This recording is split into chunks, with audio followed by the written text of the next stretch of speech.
À 23 ans, la scélérate que j'avais aimée m'a traîné jusqu'au billot et a ri quand la lame est tombée.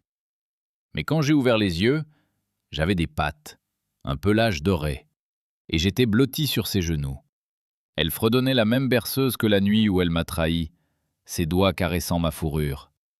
Elle se pencha et embrassa mon front, à l'endroit précis où sa lame avait tranché une saison plus tôt seulement. Elle ne savait pas.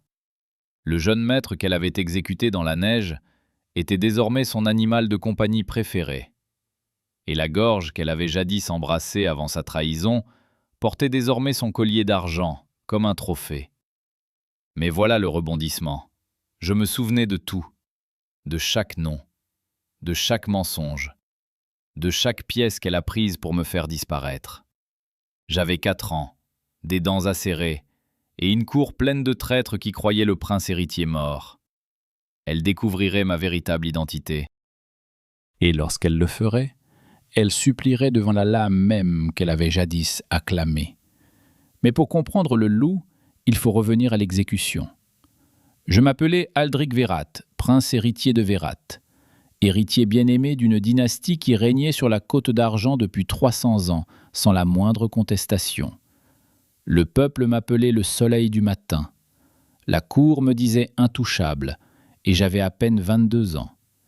Invaincu dans 3 guerres frontalières et fiancé à la femme la plus dangereuse de tout l'Empire, la vilaine.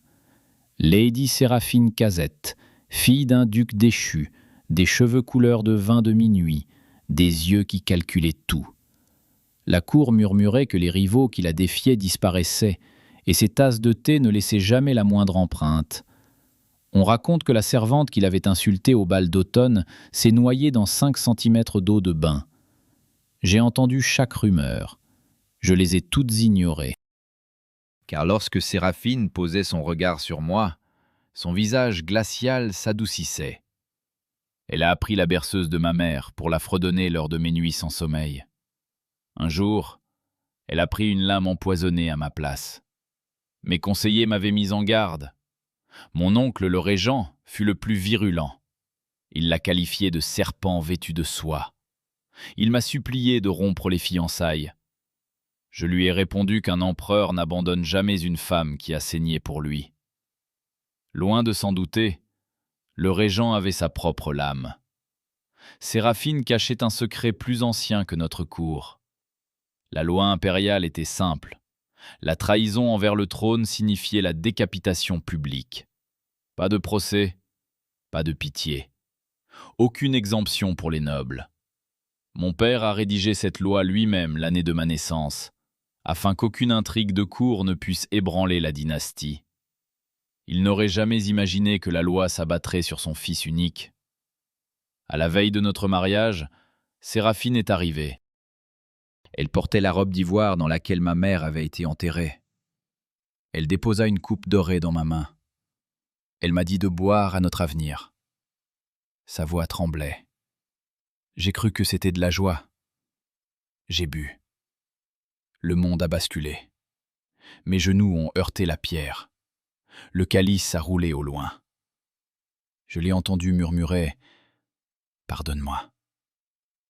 Quand je me suis réveillé, mes poignets étaient enchaînés. Mon père gisait mort, un poignard à mes armoiries planté dans la poitrine. La cour était réunie. Les accusations furent lues. Le prince héritier a assassiné l'empereur dans son sommeil, disait-il. Le prince héritier a comploté avec des puissances étrangères, disait-il. Les preuves étaient accablantes, disait-il. Chaque voix me condamnait. Et le témoin principal était Lady Séraphine Cazette. Elle se tenait à la barre, vêtue de soie noire de deuil. Elle ne me regardait pas. Sa voix était ferme comme le fer en hiver. Chaque mot était un couteau. Elle a témoigné que j'avais avoué le complot, que je m'étais vanté de l'assassinat et que je l'avais menacé de la tuer si elle parlait. Le verdict est tombé en moins d'1 heure. L'exécution fut fixée à l'aube et l'Empire s'est retourné contre moi. Ils m'ont traîné enchaîné à travers la place trempée de neige, là où le peuple de Vérat m'acclamait autrefois. La même foule qui avait jeté des roses sur mon cortège de couronnement lançait à présent des pierres sur mon dos en sang. J'ai cherché son visage sur le balcon. Je l'ai trouvé. Elle regardait. Ses yeux étaient complètement secs. Le bourreau leva la lame. Je relevai le menton et prononçai un serment assez fort pour que tous l'entendent. Je reviendrai pour toi, Séraphine. Dans cette vie ou dans la prochaine, je reviendrai. La lame s'abattit. Puis ce fut l'obscurité. Froide, douce, infinie. Jusqu'à ce que quelque chose de chaud effleure mon nez et que j'ouvre les yeux. Le monde était immense. Mes pattes étaient minuscules. Mon pelage était doré. Une femme m'a soulevé de la neige. Et cette femme était la même scélérate qui m'avait regardé mourir avec calme depuis son balcon d'exécution. Elle m'enveloppa dans son manteau de fourrure. Elle me serra contre sa poitrine et murmura un seul nom.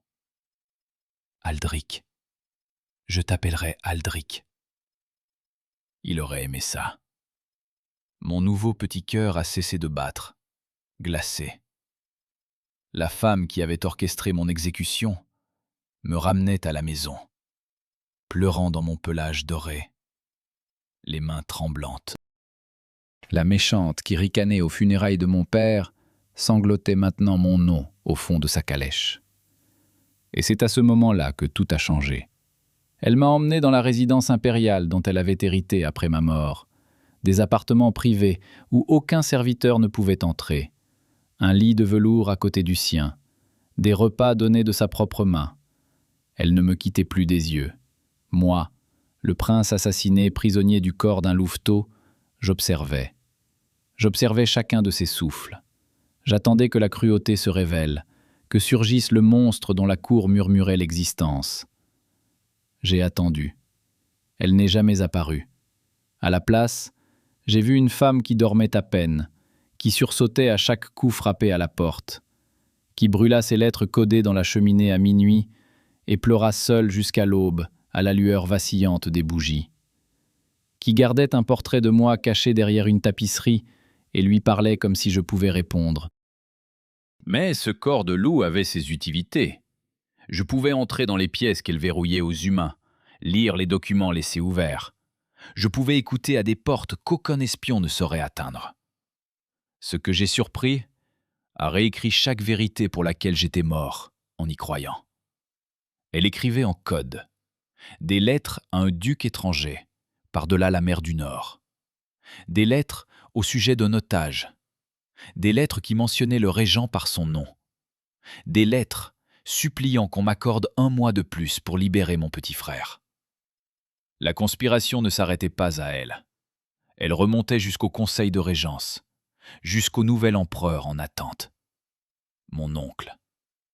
Et le mana royal en moi, dans ce corps de loup, la lumière argentée du sang des Vérates, demeurait dissimulée sous la fourrure.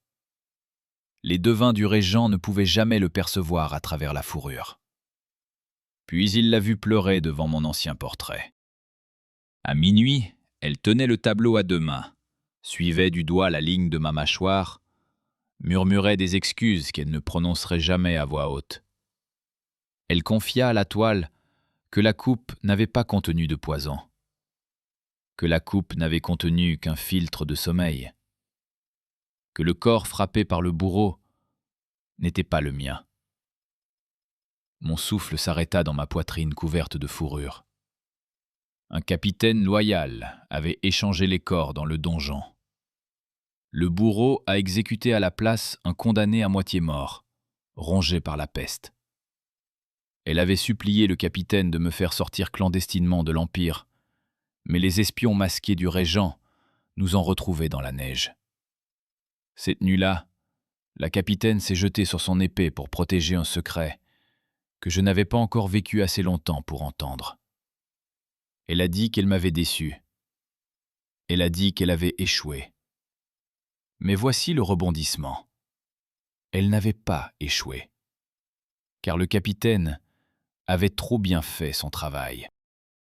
Il avait caché le corps du prince au plus profond de la neige gelée, et l'âme du prince, tranchée par un vœu inachevé, s'accrocha au plus proche réceptacle vivant de la lignée Vérate, un louveteau, né cette même nuit, issu d'un chien ancien fidèlement lié à la noble lignée royale de ma mère, un chiot tremblant que Séraphine avait trouvé à moitié gelé, abandonné et mourant seul dans la cour du palais cette nuit-là. Le pacte de sang qu'elle avait signé dans la chapelle ce matin-là avait lié son âme au prochain réceptacle des Vérates.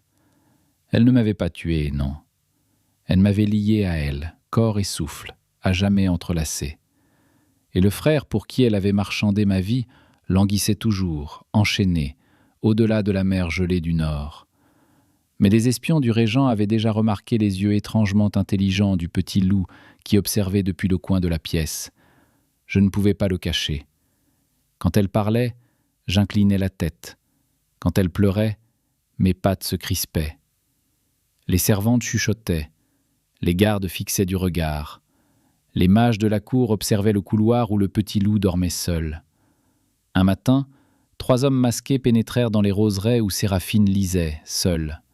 Ils ne portaient aucun blason. Ils avançaient comme des tueurs entraînés, portant de courtes lames trempées dans une substance sombre. Elle n'a ni crié, ni fui. Elle se tenait entre les assassins et le banc, les mains levées, la voix ferme. J'étais à 20 pas derrière elle. J'ai franchi la distance en 3 bonds. Le premier homme s'effondra, la gorge déchirée par des crocs d'argent. Le deuxième s'est retourné et a frappé là où ma tête se trouvait un battement de cœur plus tôt. Il m'a manqué. Pas moi. Le troisième a tenté de fuir. Il a fait 4 pas avant que je ne le plaque au sol dans l'herbe. Séraphine regarda le loup au pelage doré, déchiqueter 3 tueurs professionnels. Une lumière argentée s'écoulait lentement de mes crocs. Elle observait le mana royal de la lignée Vérate ondoyer dans l'air autour de moi. Elle savait tout. Elle n'a pas crié. Elle n'a pas fui. Elle s'est agenouillée dans l'herbe ensanglantée à mes côtés, tremblant doucement. Elle posa ses 2 mains de chaque côté de mon museau et plongea son regard dans mes yeux ambrés de loup. Et elle murmura les 4 mots qui firent cesser le monde de tourner. Aldric. Est-ce toi, mon prince ? Je ne pouvais répondre par des mots. J'ai baissé la tête jusqu'à ce que mon front touche le sien doucement, et je suis resté ainsi. Je laisse la mana autour de nous palpiter une fois, argentée, le même argent qui brillait dans la couronne de mon père. Elle a craqué. Pas de chagrin, de rage, une fureur que je n'avais jamais vue sur son visage de porcelaine auparavant. En toutes nos années de cour, jamais une telle ardeur. Elle comprenait à présent ce que le régent avait véritablement fait. Elle comprenait maintenant ce que j'avais traversé. Elle comprenait que son vœu à la chapelle avait enfin été exaucé. Mais avant qu'elle ne puisse reprendre la parole, les cloches de la cathédrale se mirent à sonner, et dans toute la capitale, le régent décréta l'état d'urgence. Une bête démoniaque avait été aperçue à l'intérieur de la résidence impériale, une créature de flamme argentée et de fin surnaturel. Un monstre qui a massacré 3 enquêteurs loyaux dans les roseraies, et au coucher du soleil, un ordre de chasse était affiché. Chaque soldat, chaque mage, chaque chasseur de primes reçut l'ordre de retrouver le loup d'or et de le brûler vif. Acculé, le loup prononça enfin son nom. Nous nous sommes cachés dans les caves à vin abandonnées sous la résidence. Séraphine a bandé la blessure sur mon flanc. La méchante que la cour redoutait était revenue dans son regard, froid, tranchant, calculateur. Mais cette fois, le calcul m'était destiné. J'ai essayé de parler, en vain. Je n'avais pas utilisé de voix humaine depuis 1 an. Ma gorge était désormais une gorge de loup. Le son était une syllabe basse et brisée, puis une autre, puis son prénom. Séraphine. Elle porta la main à sa bouche. Elle hocha la tête une fois et me dit de garder mes forces. Elle me dit qu'elle avait un plan. Le jour du couronnement n'était plus qu'à 3 levées de soleil. Le régent comptait se couronner lui-même dans la grande cathédrale de Vérat. Devant la cour réunie, les ambassadeurs étrangers et le peuple qui avait jadis acclamé ma mort brutale. Elle m'a dit que nous allions gâcher sa cérémonie. Elle me ferait passer en douce devant les gardes de la cathédrale. Cachée dans une cage couverte, présentée comme un cadeau venu des îles du Sud, une bête des montagnes apprivoisée aux griffes ôtées. Elle me conduirait jusqu'à l'autel au bout d'une laisse d'argent, lente et majestueuse, devant toute la cour. Et lorsque le régent a levé la couronne au-dessus de sa tête, j'ai fait ce que fait un loup. Je lui arracherai la gorge devant l'Empire tout entier. Mais ce n'était là que le moindre des plans. Le véritable plan était plus ancien. Il exigeait quelque chose que je n'avais pas. Ma voix, mon corps, ma forme humaine. Elle m'a dit qu'un pacte de sang avait deux moitiés, le réceptacle et le liant. Elle avait été le liant, j'avais été le réceptacle. Pour briser le lien et restaurer mon corps, la lieuse doit offrir sa vie. Elle s'y préparait depuis la nuit où elle m'avait recueilli dans la neige, encore chiot. J'ai refusé. J'ai rugi avec mes dernières forces de loup. J'ai mordu sa manche, je l'ai tiré en arrière, loin du mur de la cave où son cercle rituel était déjà tracé. Elle s'est contentée de sourire et m'a dit la vérité. Une méchante n'a pas eu de seconde vie. Une méchante a payé ses dettes et a quitté la scène. Elle m'avait aimé avant que l'Empire ne lui prenne son frère. Elle m'aimerait après la chute de l'Empire. Elle m'a dit que sa mort était la seule porte qu'il me restait. J'avais 3 levées de soleil pour en trouver une autre. Le matin du couronnement se leva, rouge, sur la côte d'argent. La cathédrale était bondée, épaule contre épaule, par l'Empire tout entier. Chaque maison noble, chaque envoyé étranger, chaque évêque de chaque ordre. Le régent se tenait à l'autel, vêtu de blanc. La couronne de Vérat reposait sur un coussin de velours devant lui. L'évêque éleva le rite. Les trompettes retentirent. Séraphine remonta l'allée vêtue de soie noire de deuil, la même robe qu'elle portait pour témoigner contre moi. Une chaîne d'argent reliait son poignet à mon collier.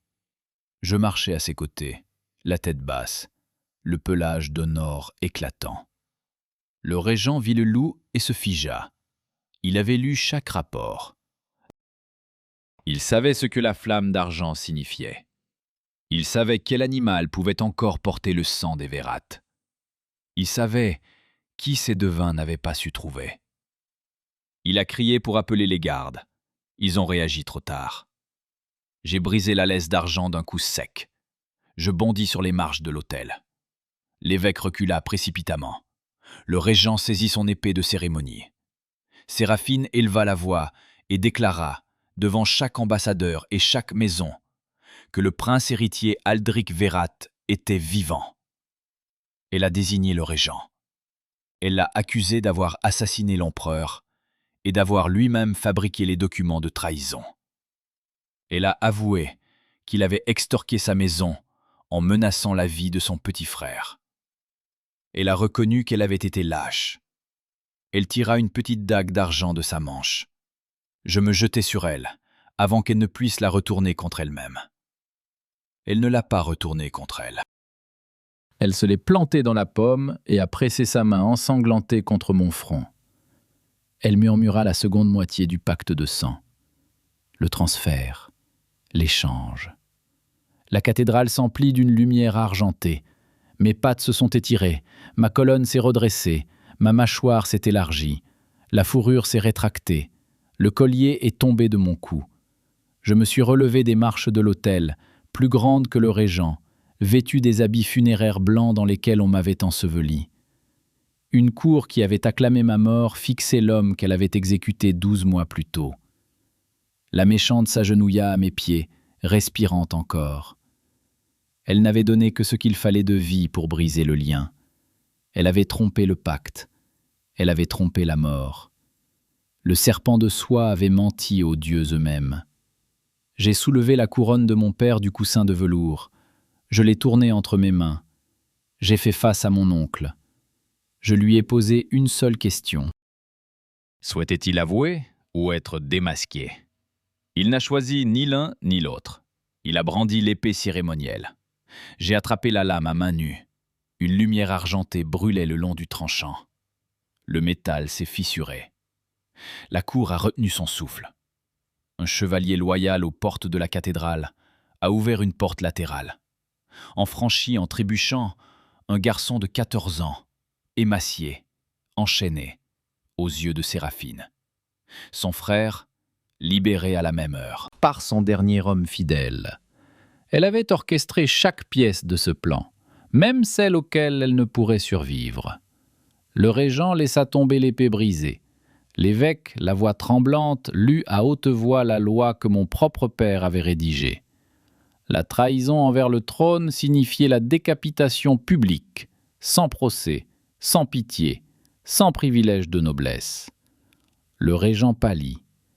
Le régent fut exécuté au coucher du soleil, sur la même place enneigée où j'étais mort. Même bourreau, même lame, même foule. Cette fois, ils n'ont pas jeté de pierre. Ils se sont tus. Ils se souvenaient de ce qu'ils avaient acclamé. Séraphine se tenait dans des chaînes qu'elle avait elle-même choisies. Elle demanda l'exil. L'Empire méritait un trône sans tache. Une scélérate ne pouvait se tenir aux côtés d'un roi restauré. Son frère avait besoin d'une vie paisible, loin de la cour. Elle a dit qu'elle accepterait n'importe quelle sentence que je prononcerais, agenouillée dans les chaînes qu'elle avait forgées elle-même. J'en ai nommé une. J'ai nommé la couronne à côté de la mienne. J'ai dit à la cour qu'elle avait donné sa vie 2 fois. Une fois le jour où elle a échangé le calice, une fois sur l'autel ce matin. Aucun jugement ne pourrait surpasser le sien. Je leur ai annoncé que le trône de Vérat accueillerait 2 personnes à partir de ce jour, roi et reine unis. Je lui ai murmuré que si elle essayait encore une fois de mourir pour moi, je la suivrais pour l'éternité. À travers chaque vie, à travers chaque arc de méchante, jusqu'à épuiser toutes les morts qui lui restaient à jouer. Pour la première fois depuis la nuit où elle m'a tendu le calice maudit, Séraphine a véritablement ri, sans crainte. J'ai gardé un fragment de la malédiction, la forme du loup. Je pouvais la rappeler à volonté, à tout moment. Pélage d'argent, yeux d'or, croc qui avait déchiré des assassins dans la roseraie, gardé à sa demande. Elle a dit que l'Empire avait besoin d'un roi sur le trône et d'un gardien à ses côtés, pour toujours. Elle n'a confié le second rôle qu'à une seule créature. J'ai promis que le loup viendrait toujours à l'appel. Mais un envoyé étranger observait depuis l'ombre, esquissant un mince sourire. Il était resté silencieux durant tout le couronnement. Il vit le régent tomber, la vilaine s'agenouiller, le prince se transformer sur les marches de l'autel. Puis il se détourna en silence. Il était le duc venu d'au-delà de la mer du Nord, celui dont le nom remplissait les lettres codées de Séraphine. Celle qui a tenu son frère enchaîné pendant 2 longues années et financé le coup d'état sanglant du régent. De l'argent venu d'un pays qu'aucune armée de Vérat n'avait jamais traversé. Et maintenant, son regard glacial se posait sur elle. Son sourire ne disait qu'une chose. La première guerre était terminée. La seconde n'avait pas encore commencé. L'amour survit à l'exécution. Voilà ce que cette histoire nous laisse. Une méchante qui a choisi la damnation plutôt que la reddition totale. Un prince a choisi le corps d'un loup plutôt qu'une fin paisible. Un pacte de sang, écrit pour tuer, est devenu sa porte vers le retour. La réincarnation n'est pas une punition. C'est le karma à qui l'on offre une seconde version. La cour murmurait que la méchante avait été rachetée. Le tribunal s'est trompé. Elle n'a jamais eu besoin de rédemption. Elle avait besoin de témoins, et le loup a vu toute la vérité. Mais le royaume du Nord aiguise ses lames. Le duc rassemble des alliés au-delà de la mer d'argent. Et quelque part, dans une capitale gelée, une autre réincarnation s'éveille déjà. La vie suivante qu'il a vécue fut encore plus étrange. Envie de savoir ce qui se passe quand le prince loup traverse la mer du Nord? Abonne-toi et active la cloche maintenant. La suite de la saga de la réincarnation en louve méchante est déjà sur la chaîne. Le lien apparaît à l'écran maintenant. Appuie sur le bouton j'aime pour booster l'algorithme.